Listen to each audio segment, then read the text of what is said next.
Hello, and thank you for downloading this podcast. My name is Karen Killalea. I am a partner and head of the employment team at Maples & Calder, Ireland, the Maples Group's law firm in Dublin. Some housekeeping to cover off as usual. If you're listening in from your normal podcast app, you'll find any resource documents and speaker information in the description.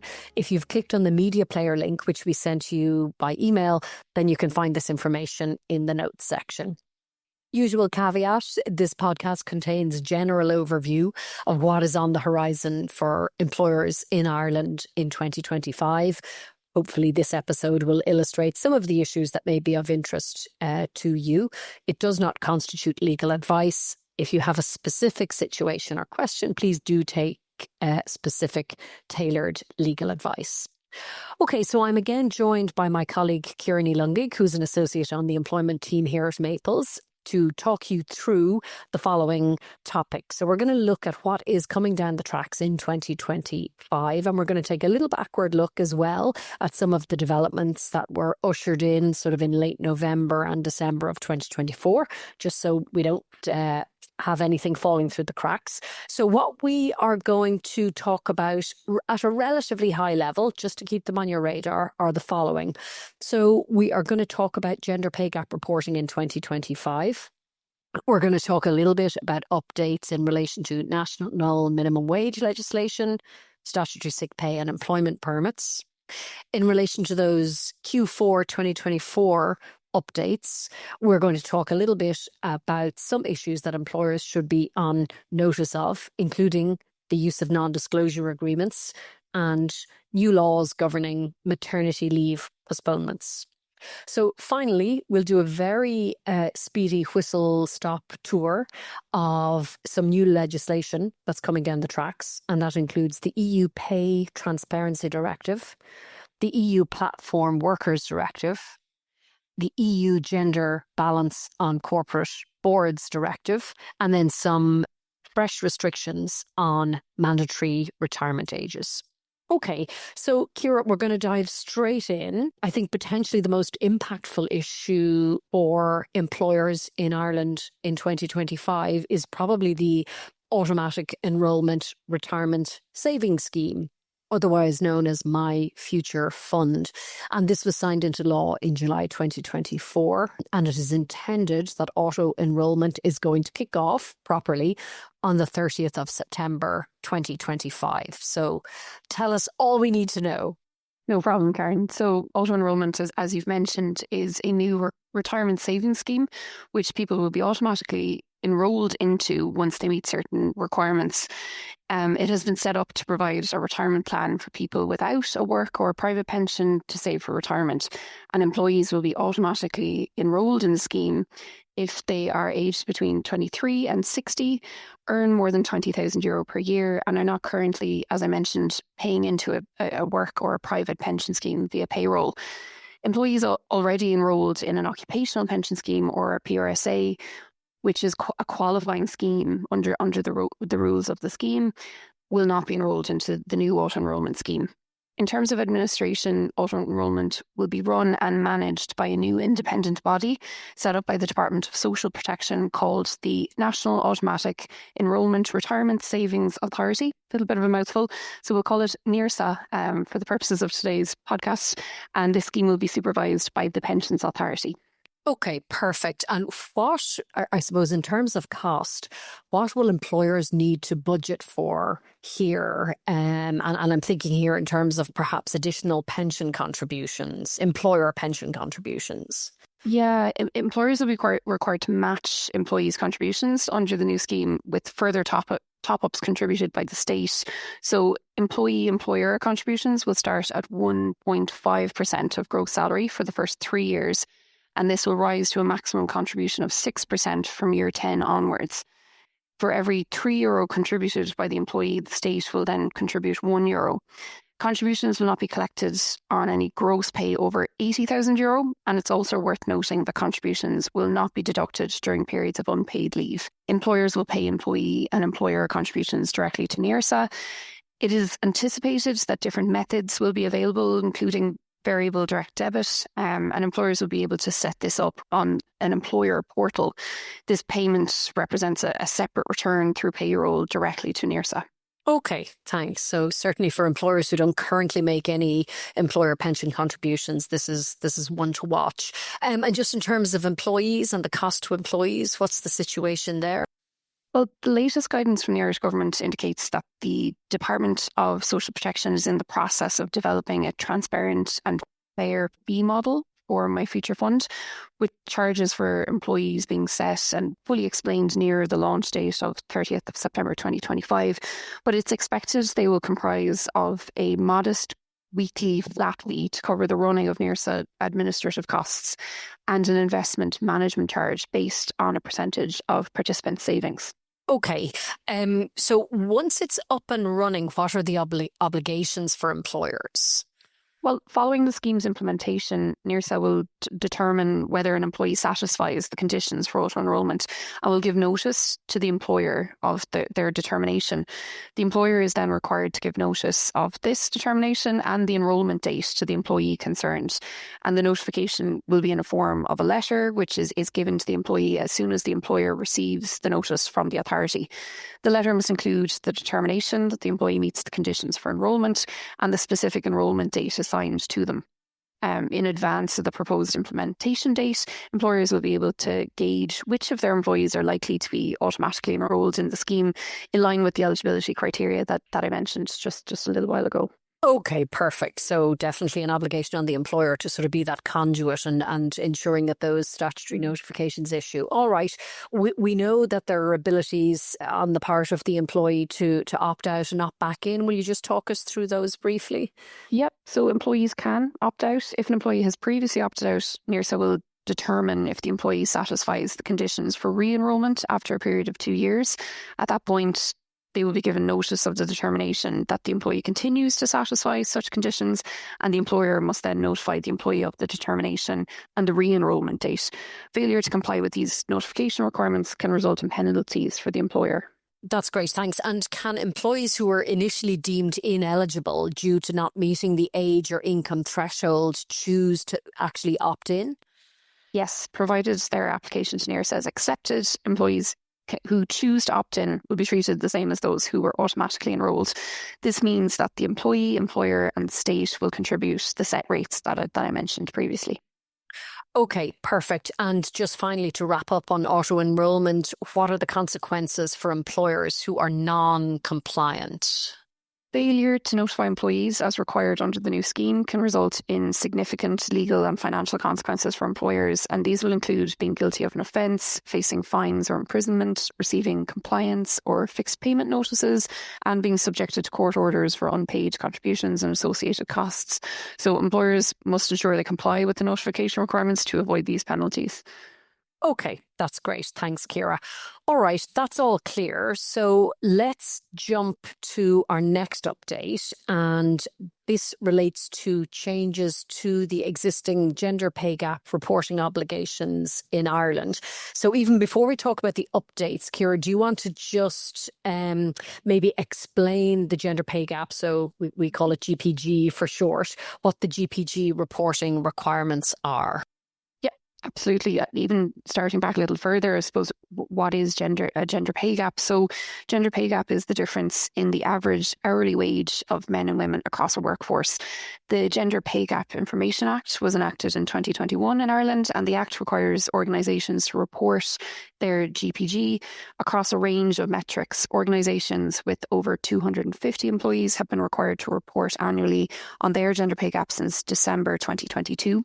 The regulations require employers to publish details of the gender pay gap, along with a statement setting out, in the employer's opinion, the reasons for such differences and the measures, if any, being taken or proposed to be taken by the employer to eliminate or reduce such differences. Okay, and do you want to just summarise for listeners, I suppose, the specific data points that have to be reported? Yep.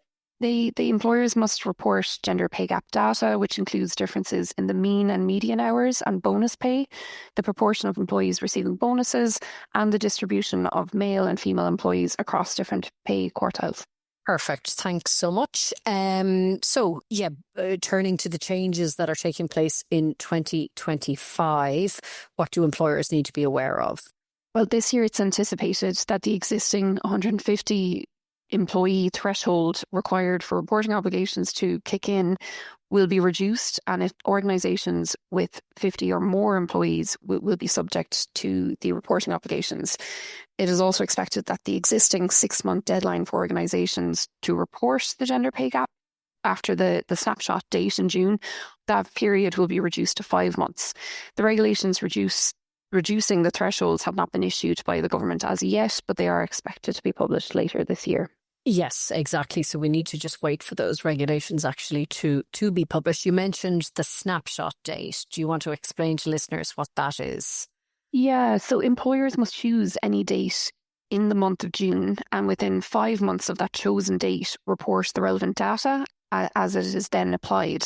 Additionally, employers must set out in the report its opinion as to the reasons why a gender pay gap exists in the company. And as I mentioned, the measures, if any, that are being taken or that they are proposing to take to eliminate or reduce the gap. Okay, perfect. And we know that the information needs to be published on the relevant organisation's website or in some other manner that is accessible to employees and to the public for a period of at least 3 years. Okay, perfect. All right, moving swiftly on, as they say. So let's take a look at some updates in relation to immigration law. And just to flag that the government announced last month that proposed increases to minimum annual remuneration for employment permits would not take place in January 2025, pending the outcome of further review. So the Department of Enterprise, Trade and Employment have reported that they are mindful of the increased costs of doing business that have arisen and are undertaking a review to ensure that any future increases in terms of minimum annual remuneration is implemented in a manner that provides stability for employers and employment permit holders. So that's just a very quick update on that. Ciara, would you talk us through minimum wage changes?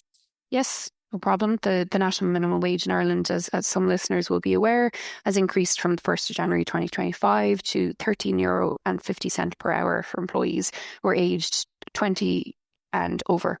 And this means employees who are employed to work a 39-hour working week must receive a minimum salary of €27,378 per annum. So this applies to full-time, part-time, temporary, casual employees and seasonal workers. Perfect. Thank you. Statutory sick pay. We were expecting an update on this. What's happening? Well, interestingly, the 2024 statutory sick pay scheme entitlement of 5 days has not been increased to 7 days, contrary to what was expected to happen in January 2025. This entitlement has increased yearly since its inception in 2023. So just to recap, for the moment, employees are entitled to 5 paid days sick leave, and this means employees are entitled to be paid at a rate of 70% of their usual daily earnings up to a maximum of €110 per day for certified sick leave only. Okay, so we need to just watch this space. All right, turning to some legislative updates, shall we look at the Maternity Protection, Employment Equality and Preservation of Certain Records Act 2024 first? So maybe you could talk us through the changes to maternity leave. No problem. The First Amendment permits employees to postpone maternity leave for up to 1 year in the event of a serious health condition. So previously, maternity leave could only be postponed if the child was hospitalised. That meant that employees on maternity leave who were suffering with a serious illness lost the benefit of their statutory maternity leave while undergoing treatment for such an illness. This amendment, introduced in November 2024, ensures that those are affected will no longer be required to use maternity leave during their treatment. Okay, so what does that mean in practice for employers going forward? Well, it means employers are now able to allow employees to postpone their maternity leave, providing that the employer receives a notification from the employee containing the start and end date of the proposed postponement at least 2 weeks before the postponement is due to commence. This notification must be accompanied by a medical certificate signed by a relevant medical practitioner. Okay, perfect. And we know that this applies to employees who are either on or about to depart on maternity leave. Okay, so I will talk through another unrelated change, but brought in under the same piece of legislation, and this relates to the use of non-disclosure agreements, or as we sometimes call NDAs, between employers and employees in respect, or former employees in respect of allegations of discrimination, victimization, harassment, or sexual harassment. So, since the commencement of the legislation that we're discussing on the 20th of November last year, parties to a settlement agreement which covers the release and withdrawal of employment equality claims can only agree that the complainant is bound by confidentiality obligations if the settlement agreement, or the NDA segments of it, satisfy the requirements of what we call accepted non-disclosure agreements. So what is that? What is an accepted non-disclosure agreement? Well, that really has, I suppose, three key components. First of all, the employee must request the employer to enter into an NDA. Secondly, prior to entering into the NDA, the employee must have received independent legal advice in writing from a legal practitioner in relation to the implications of entering into that NDA. The employer must also pay the reasonable legal costs and expenses of obtaining the legal advice. It's important to note also that employers in Ireland should be aware that there is now a 14-day cooling off period attaching to the NDA. So that in effect means that an employee who has agreed to be bound by confidentiality obligations has 14 days to change their mind in relation to that aspect of the agreement. So resiling from the confidentiality obligations within that 14-day period shouldn't affect the other terms of the agreement, assuming it has been validly entered into and executed. So a good few changes there, and they need to be reflected in the written settlement agreement. So I think in terms of action points for employers, if employers in Ireland use a template settlement agreement, that certainly should be reviewed to ensure compliance with that piece of legislation. Okay, so Ciara, would you talk us through, I suppose, the four further developments for employers in Ireland? And if I could summarise them, I think we're going to take a brief look at the EU Pay Transparency Directive, the EU Platform Workers Directive, the Gender Balance on Boards Directive, and very brief update in relation to mandatory retirement ages. Do you want to just talk us through those? Absolutely. I suppose turning first to the Pay Transparency Directive, there are a number of key points which are worth highlighting. Firstly, implementing public reporting measures. This obligation initially began in 2022 for employers with over 250 employees. It was extended to organisations with over 150 employees in 2024. And this reporting obligation will further be extended to companies with 50 plus employees, and they will be required to report from 2025 onwards. In terms of creating new information rights, employers will have to provide information on salary ranges in job advertisements or before an interview.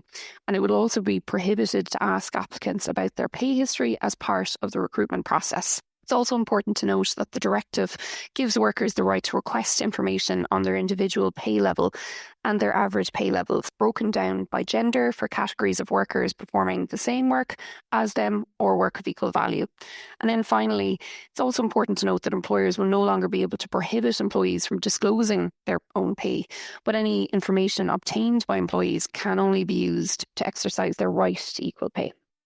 That's great. Thanks, Ciara. So quite a lot to digest there. And as we mentioned already, the 2025 GPG reporting obligations are expected to apply to companies with 50 plus employees, and we await the regulations which will kick that off. Okay, turning then to the EU Platform Workers Directive. Could you give us a brief update on that? Yes, no problem.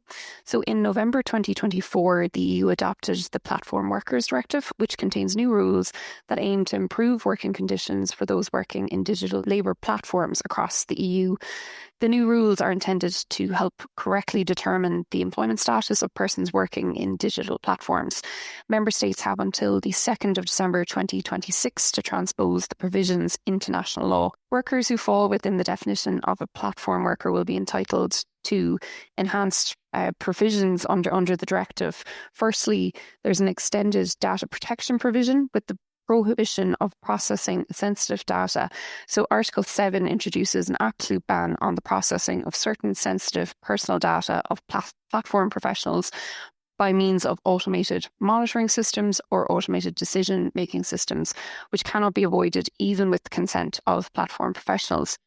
Secondly, data protection impact assessments. So Article 8 provides that digital labour platforms must carry out a data protection impact assessment to comprehensively assess the impact of their automated systems on the rights and freedoms of platform professionals. Articles 9 and 10 introduce transparency requirements and algorithmic monitoring. In line with the ban on the processing of certain types of data, the directive provides for strict transparency obligations that also go far beyond the rules of high-risk AI systems under the AI Act. It's also worth noting that right to human review and the explanation of automated decisions, these provisions will be updated. Article 11 of the directive gives platform professionals the right to human review and explanation of automated decisions that significantly affect their employment status, such as a dismissal or a contract termination. Digital labour platforms are obliged to provide a written explanation of such decisions and give those affected the opportunity to challenge and rectify them. There is, however, a limited exception to this where the platform professionals are defined as business users. And then finally, special rules for representatives of platform professionals. So Article 15 provides that representatives of platform workers must be able to exercise their rights of worker representatives with regard to the protection of personal data, whether or not they actually are worker representatives. Okay, thanks, Ciara. And in addition, I suppose, to all of that sort of suite of enhanced privacy protections, it will be interesting to see how employers in Ireland will be assisted with the guidance that issues in relation to assessing the correct classification of a worker. And we've had quite a bit of movement in that space here in Ireland. We had the Supreme Court decision in Carson last year, and we've also had a more recent High Court decision in the case of Ryanair versus Reddy, the Chief Appeals Officer and the Minister for Social Protection, together with revenue guidance, which was published after the Carson decision. So we're seeing some very significant changes and, more importantly, I think, clarity in determining whether a worker, and not just a platform worker, but any, if you like, gig economy worker is in fact providing services under a contract of services or under a contract for services. So we analysed, just to mention to listeners, we analysed the Carson decision and subsequent revenue guidance in a recent podcast with our tax team. So I'd encourage you to have a listen to that if that is of interest to you. Okay, finally, Ciara, a brief update on the Gender Balance on Corporate Boards Directive. Yes, interestingly, in October 2022, the Council adopted the final text of the directive on gender balance on corporate boards. By 2026, publicly listed companies should aim to have at least 40% of their non-executive director positions or 33% of their non-executive and executive director positions held by members of the underrepresented sex. The directive contains rules regarding the selection procedure of board directors with transparent and gender-neutral criteria, the disclosure of qualification criteria if requested by an unsuccessful candidate, and effective and dissuasive penalties for non-compliance, including fines or the possibility for a judicial body to annul a decision concerning the selection of directors or to declare it null and void. The directive was due to be transposed into Irish law by December 2024. This has not happened yet, and companies must meet targets, which I've mentioned, by June 2026. That's great. Thanks, Ciara. And obviously applying to publicly listed companies at the moment. So just in relation to mandatory retirement ages, could you give us a very brief update? This is our final update for this episode. Yes. Listeners may recall that in March 2024, last year, there was government approval for the drafting of legislation to align retirement ages in employment contracts with the state pension age. A draft bill has been published, which is not yet to receive government approval before it can proceed. Some of the proposed draft terms relate to employers being prevented from setting a compulsory retirement age below the state pension age if the employee does not consent to retire, and the ability for an employee to file a complaint with the WRC in the event of non-compliance. Employers do not need to do anything about this as yet, as the general scheme of the proposed legislation has been issued, but a bill has not been put before the Oireachtas as yet. That's great. Thanks very much for that, Ciara. So for now, thank you for listening to the Maples Group Employment Law podcast. If you have any questions or queries on any of the points covered today or on employment legal issues in general, please do get in touch with us. We will be kicking off our How to Handle Irish Employment Law Issues series of podcasts starting in February. So we do hope that you will join us for that. And thanks in the meantime for listening and subscribing.